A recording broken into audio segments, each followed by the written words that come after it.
ना बडा ते होण्याचे. माझं म्हणणं आहे जाऊ दे, तुम्हाला पक्ष पाहिजे ना घ्या हो, मला काय चिन्ह पाहिजे घ्या, काय प्रॉब्लेम नाही. देवानी पांडुरंगाची इच्छा, देवानी मेंदू दिलाय, डोळे दिले, कान दिले, सगळं शाबूत आहे. शून्यातून पर्ण उभं करू आणि राज्यात राम राज्य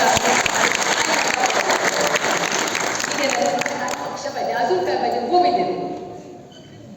देने में जो मजा आहे वो लेने में नाही. लढाई करतोय करताना तत्वाची.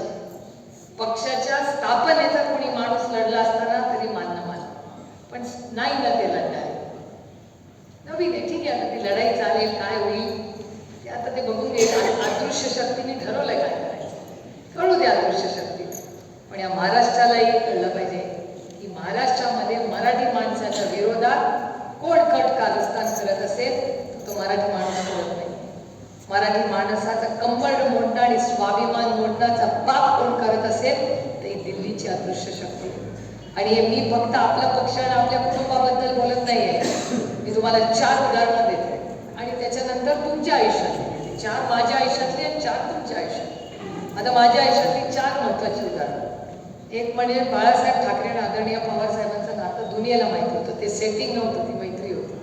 दोघांनी एकामेकावर दिलदारपणे टीका केली, राजकारण एकामेकाच्या विरोधात केलं, पण वैयक्तिक मैत्री आणि संबंध कधी तुटले नाही. ते ऋणानं बंद आयुष्यभर मी माझ्याकडून उद्धवजी राज त्यांच्या सगळ्या कुटुंबावर माझ्याकडून पाळले जाते. कारण का बाळासाहेबांनी जे प्रेम मला दिलं हे मी आयुष्यभर विसरणार नाही. त्यांच्या घरात तुम्ही गेला, भांड्या लावली, पक्ष घेतला, त्यांचं चिन्ह घेतलं, त्यांचं पक्ष घेतला, सगळं केलं. आणि माझं एकच मत आहे की जेव्हा बाळासाहेबांचा चिन्ह घेतलं, पक्ष घेतला, बाळासाहेबांचा पक्ष कोणी स्थापन केला तो बाळासाहेब ठाकरेंनी केला. ते हयात असताना त्यांनी मुलाला दिला होता. तुमची जमीन तुमच्या वडिलांची आहे, वडिलांनीच तुम्हाला दिली आहे ना. 2 एकर रका असे ना, स्वाभिमानाची स्वतःची आहे. तिथे काय आईस बाईस का लपडा नाही आहे. त्याच्यामुळे ते म्हणजे बाळासाहेब हयात असताना त्यांच्या मुलाला त्यांनी जमीन दिली. तुम्ही उद्धवजी नेता मान्य केलं, त्यांच्याबरोबर सरकारमध्ये पण राहिलं आणि आता म्हणता की अरे ते भ्रष्टाचार येत असे का. ते मुख्यमंत्री होते तेव्हा ते आवडले होते, ते जेव्हा तुम्हाला सत्ता देत होते तेव्हा ते चांगले होते. तुमचा स्वार्थ जेव्हा जागला तेव्हा उद्धव ठाकरे वाईट झाले. आणि एवढंच होतं, स्वतःचा पक्ष स्थापन करायचा. कोण नाही म्हणले तुम्हाला, लोकशाही आहे, तुम्ही पक्ष काढा, तुम्ही पक्ष काढा, काय प्रॉब्लेम आहे, काही प्रॉब्लेम आहे. तर ते उद्धव ठाकरेंचं तुम्ही बघितलं त्यांनी काय केलं. त्याच्यानंतर आदरणीय पवार साहेबांचं तुमच्या डोळ्यासमोर झालेलं आहे सगळं. त्याच्यानंतर गडकरी साहेब तर भारतीय जनता पक्षाचे. गडकरी साहेबांची किती ताकद कमी केली दिल्लीत सगळ्यांना माहिती, काही वेगळं नाही. पत्रकारांना विचारा, इथेच बसले सगळे पत्रकार. त्यानंतर देवेंद्र फडणवीस. आता तुम्ही म्हणाल काही रोज तर टीव्हीवर रोज ते देवेंद्र फडणवीसांची भांडण करता. आज का तुम्हाला त्यांना वाटतंय की त्यांच्यावर अन्याय होतोय. मी गेले 1 महिना म्हणते की देवेंद्र फडणवीस या राज्याचे भारतीय जनता पक्षाचे मोठे नेते. माझं त्यांचं वैयक्तिक काही भांडण, मी कधीही त्यांच्यावर वैयक्तिक टीका केली नाही आणि त्यांनीही सुसंस्कृतपणा दाखवलाय. त्यांनी माझ्यावर वैयक्तिक टीका केली, आम्ही दोघांनी ते पाळले. 105 आमदार निवडून आले. किती? 105. सगळ्यात मोठा पक्ष. त्यांना अधिकार नाही मुख्यमंत्री व्हायचा, त्यांनी मुख्यमंत्री व्हायला पाहिजे होतं, नाही झाले. 40 आमदारवाल्याला मुख्यमंत्री केलं, त्यांना डेप्युटी सीएम केलं. त्यांचा मनाचा मोठेपणा की डेप्युटी सीएम केलं म्हणजे 10 पैकी 10 मार्क मिळालेल्या मुलाला अदृश्य शक्तीने 5 मार्क कमी करून 5 मार्कावर आणलं. तेवढ्यानी फिटलं नाही त्या अदृश्य शक्तीचं, त्यांनी अजून त्याला केलं की आता तू अर्धच DC आहे. म्हणजे पुरं होतं याचा अर्ध आणि त्याचा अर्ध, म्हणजे 2.5 मार्कावर देवेंद्रजींना अडून ठेवलं. म्हणजे ज्याला 10 पैकी 10 होते त्याला 2.5 मार्क. ते कोण शिक्षक आहे का? 2.5 मार्क म्हणजे काय? 10 पैकी 5 का फेल. म्हणजे ज्या माणसाने 105 आमदार आणून दिले त्याला तुम्ही 2.5 मार्क आला.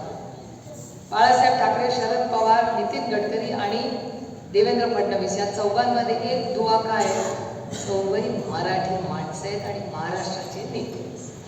त्यामुळे अदृश्य शक्तीला महाराष्ट्रातला कुठलाही नेता मोठा व्हायला नको आहे. तुम्ही विचार करा, गुजरातच्या मुख्यमंत्र्याचं किती लोकांना नाव माहिती? महाराष्ट्राचं सरकार आणि केंद्र सरकार हे पूर्णपणे शेतकऱ्यांच्या विरोधातलं सरकार आहे. मला आठवतं सत्तेमध्ये आल्यानंतर डबलिंग ऑफ फार्मर्स इन्कम म्हणजे शेतकऱ्यांचं इन्कम आम्ही डबल करू असं सातत्याने लोकांना सांगून मी सत्तेत आले. पण डबल काय, सिंगल पण आता राहिलेलं नाही. दुधाचे भाव इतके पडलेले, एकीकडे शेतकऱ्याला पैसे मिळत नाही दुधाला भाव, आणि शहरामध्ये दुधाचा भाव कमी होत नाही, मग मधले पैसे जात आहेत कुठे? त्यामुळे पूर्णपणे शेतकऱ्याचं कंबरड मोडण्याचं पाप हे ट्रिपल इंजिन खोके सरकार करते.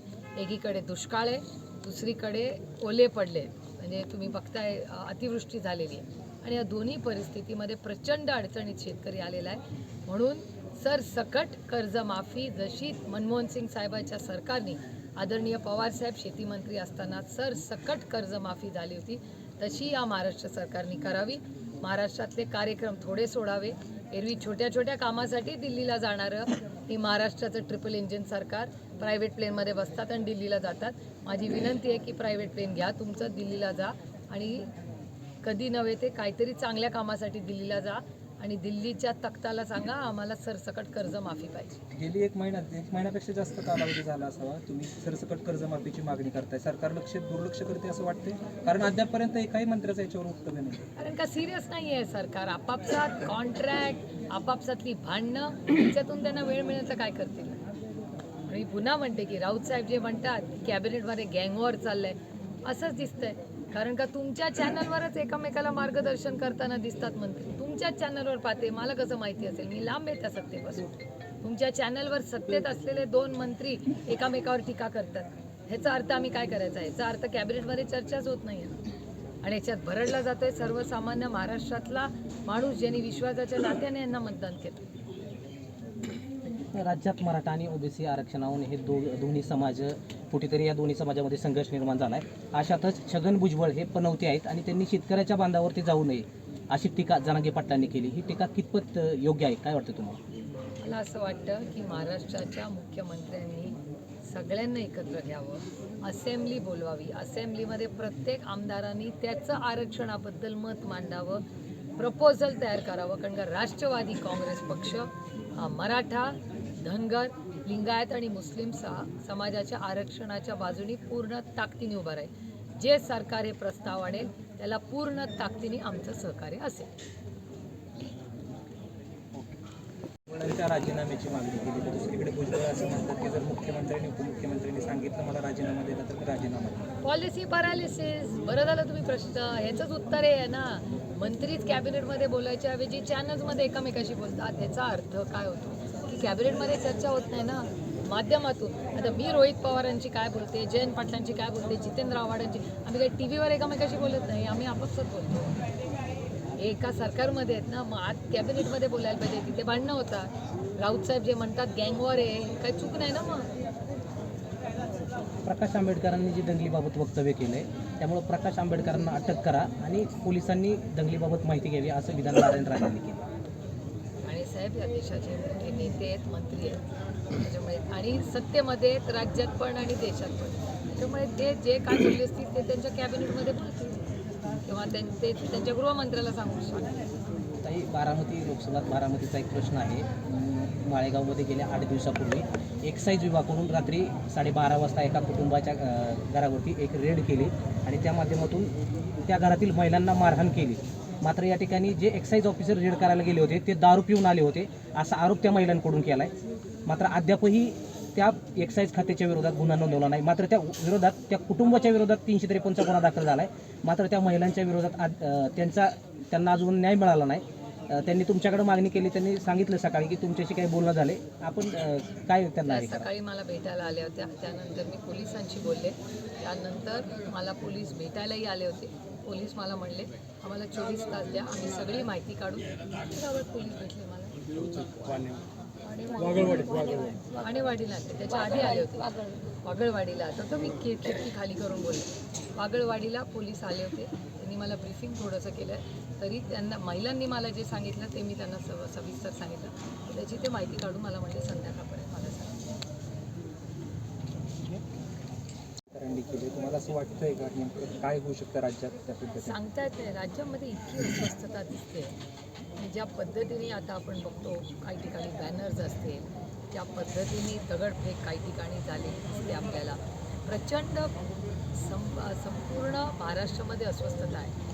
महागाई असेल, बेरोजगारी असेल, आरक्षणाचे मुद्दे, अतिशय गंभीर आव्हानं राज्यासमोर आहे.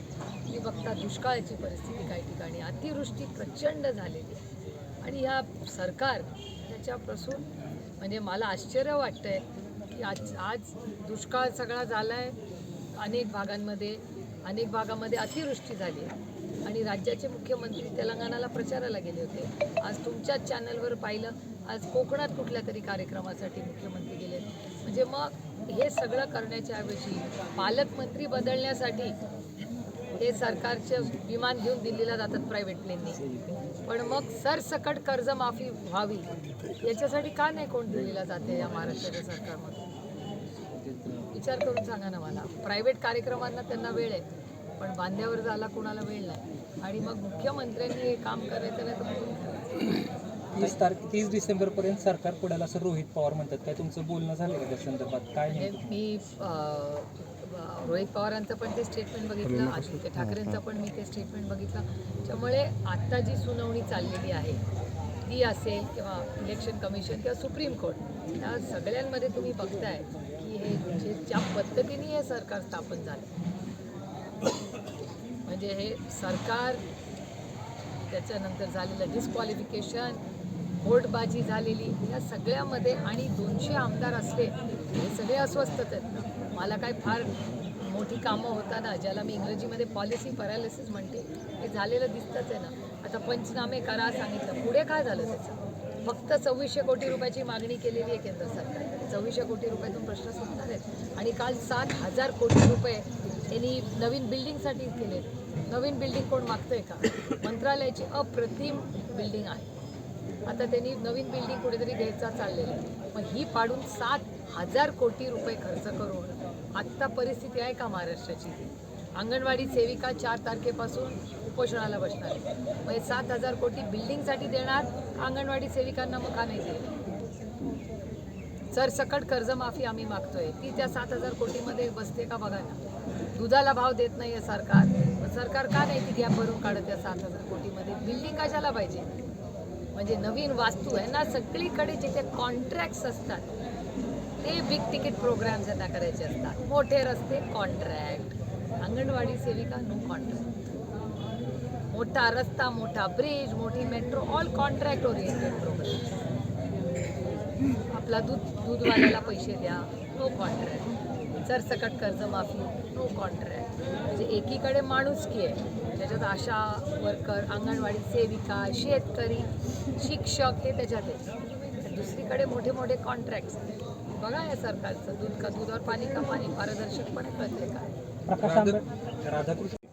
राष्ट्रवादीचा मुख्यमंत्री झाला असता परंतु तो झाला नाही, त्यावर देखील आज सुनील तटकरेंनी वक्तव्य केलं. असेल नाव, लोकशाही आहे, त्यांना बोलायचं अधिकार आहे. सुनील तटकरेंनी असंही म्हटलंय की सगळ्यात जास्त पक्षवाढीसाठी काम केलं असेल तर ते अजितदादांनी केलं. ही लोकशाही आहे, त्यांना भाषण करायचा अधिकार आहे. तुम्ही आता भाषणात म्हणालात की सत्ता आणि संघर्ष हे 2 चॉईस होते तुमच्याकडं. अर्थातच सगळ्या दुनियेला माहिती आहे. पण मग तुम्हाला सत्तेची ऑफर होती का? कारण अशी पण चर्चा आहे की केंद्रात तुम्हाला केंद्रीय मंत्रिपद मिळणार होतं, तुम्ही भाजपसोबत गेलात तर. तशी काय ऑफर होती का? सगळ्या गोष्टी माझ्या आईने माझ्यावर संस्कार केलेत आणि मी एक महिला आहे त्याच्यातून. सगळ्या गोष्टी बोलल्याच पाहिजे असा आग्रह कशाचा? काहीतरी गोष्टी महिलांना पोटात ठेवायची सवय आहे, त्याला मराठी बाईपणा म्हणतात. ते संस्कार माझ्या आईचे माझ्यावर झालेले आहेत. त्यामुळे प्रत्येक गोष्टीला आपण उत्तर दिलंच पाहिजे हा आग्रह कशाला? तर सत्ता आणि संघर्षात त्यातला तुम्ही संघर्ष चॉईस केलाय. हो अर्थातच. हे मी म्हणत नाही आहे, सगळेच लोक म्हणतात आणि ज्यांच्याकडे सत्ता आहे तेही म्हणतात. माझ्याकडे सत्ता आणि संघर्ष दोन्ही मार्ग आहेत. संघर्ष मोठा, कारण मला असं वाटतं ज्यांच्यामुळे मी आहे त्यांनी संघर्षाचा मार्ग टिकवला. त्याच्यामुळे मी संघर्षच आहे आणि मला संघर्ष करण्यामध्ये एक वेगळं समाधान आहे.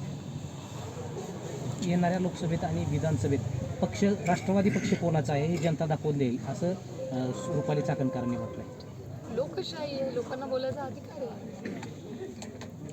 तुम्ही काय उत्तर देणार? लोकशाही आहे ना, लोकांना बोलायचा अधिकार आहे. त्याचं काही काय जो मर्जी बोलू, काय प्रॉब्लेम. अजितदादांनी असं देखील म्हटलंय की स्वर्गीय यशवंतराव चव्हाण यांच्या विचारानुसार सत्तेतून बहुजन समाजाचे विकास या विचारामुळे आम्ही सत्तेतून पक्षातून राष्ट्रवादीतून बाहेर पडलो, मग यात बिघडलं कुठं, मग वारंवार आमच्यावरती का ब्लेम केला जातो. कोण करते ब्लेम कोण करते? माझी सगळी भाषणं तुमच्यासमोर असतात, माझ्या सगळ्या प्रेस तुमच्यासमोर असतात. कोण ब्लेम करते? ही लोकशाही आहे हो, प्रत्येकाला बोलायचा अधिकार आहे. असं काय ओके.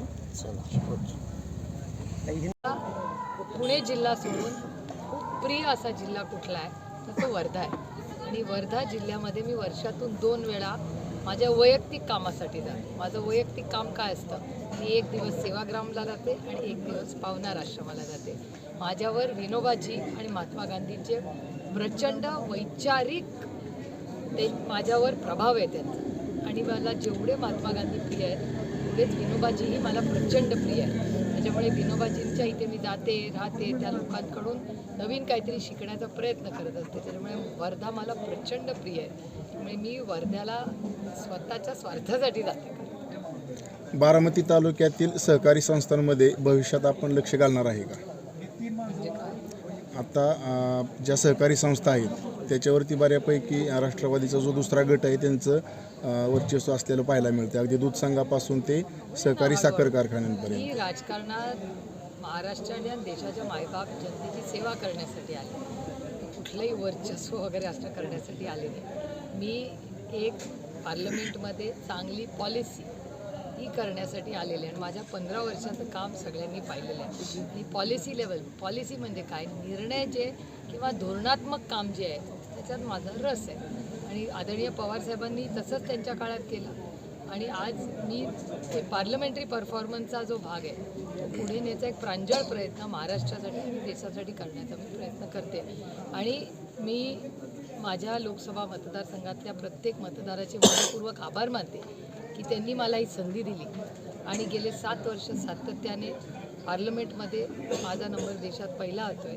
याचं संपूर्ण श्रेय बारामती लोकसभा मतदारसंघाच्या प्रत्येक मतदाराला जातं. पशुसंवर्धन मंत्री जे आहेत आपले विखे पाटील, त्यांनी काही दिवसापूर्वी सांगितलं होतं की दुधाला हमी भाव दिला पाहिजे. त्यावेळेस त्यांनी किमान 34 रुपये दुधाला दर मिळावा अशा सूचनाही देखील त्यांनी दिल्या होत्या. मात्र त्या सूचनांचं सहकारी संस्था असतील किंवा खाजगी दूध संस्था असतील त्यांनी कुठेही पालन केलेलं नाही. जवळपास 34 रुपयावरून आज 25 रुपयापर्यंत दर आलेले आहेत. अनेक तरुण आमरण उपोषणाला बसलेले आहेत. अजित नवले हे आंदोलनाला बसलेले आहेत, ते उपोषणाला बसलेले आहेत. आदरणीय पवारसाहेबांनी ज्या दिवशी अजित नवले उपोषणाला बसले त्या दिवशी आणि त्याच्या आधी अनेक जर भाषणं तुम्ही पवारसाहेबांची ऐकली असतील तर दुधाचा हा प्रश्न समोर येणार आहे. त्याच्यामुळे आत्तापासूनच शेतकऱ्याला न्याय द्या आणि अशीच धोरणं करा हे सातत्याने आदरणीय पवारसाहेब बोलत आले. त्याच्यामुळे हे जे सरकार आहे महाराष्ट्राचं ट्रिपल इंजिन खोके सरकार असू दे किंवा केंद्रातलं जुमलेबाज सरकार असू दे, हे पूर्ण शेतकऱ्यांच्या विरोधात आहे. हे त्यांनी प्रत्येक त्यांच्या पॉलिसी डिसिजनमध्ये केले. 3 जे कायदे आणले त्यांनी शेतकऱ्यांच्या विरोधात, पहिला U-टर्न त्या सरकारचा. म्हणजे ज्या पद्धतीने या काळ्या मातीशी इमान राखणारे शेतकरी लढले या सरकारला, कितीही त्याची ताकद असली तरी त्यांना तो U-टर्न घ्यावा लागला. तुम्ही भाषणामध्ये आता म्हणालात की राष्ट्रवादी पक्ष घ्या, चिन्ह घ्या, नेमकं काय तुम्हाला म्हणायचं आहे त्याच्यासमोर? मला असं म्हणायचं आहे की मला जे हक्काचं कोणाचं असतं ना ते मला तर कुठलंच काही नव्हतं. मी खूप डिटॅच्ड आहे गोष्टींपासून. आणि माझं म्हणणं आहे की ज्यांनी पक्ष काढला तो त्याला मिळाला पाहिजे, मग कोणाचाही असो. उद्धव ठाकरेंचा पक्ष, शिवसेना हा उद्धव ठाकरेंचाच पक्ष आहे. कारण का तो बाळासाहेब ठाकरेंनी काढलेला पक्ष आणि बाळासाहेब हयात असताना तो पक्ष उद्धवजींना बाळासाहेब ठाकरेंनी दिला. राष्ट्रवादी काँग्रेस पक्षाची स्थापना आदरणीय पवारसाहेबांनी केली. त्यामुळे अर्थातच कुणाचा जर अधिकार त्या पक्षावर सगळ्यात जास्त असेल तर तो सुरुवातीला आज संगमाजी हयात नाही, आदरणीय पवारसाहेब आणि त्या काळात तारीखबाईंनी म्हणून तो पक्ष काढला. काही तुम्ही तयारी केली आहे पक्ष आपल्या हातातून जाण्याची, असं तुमच्या भाषणात वाटतं की आमचा पक्ष घेऊन म्हणजे गेलात तरी आम्ही पुन्हा एकदा तयार करू?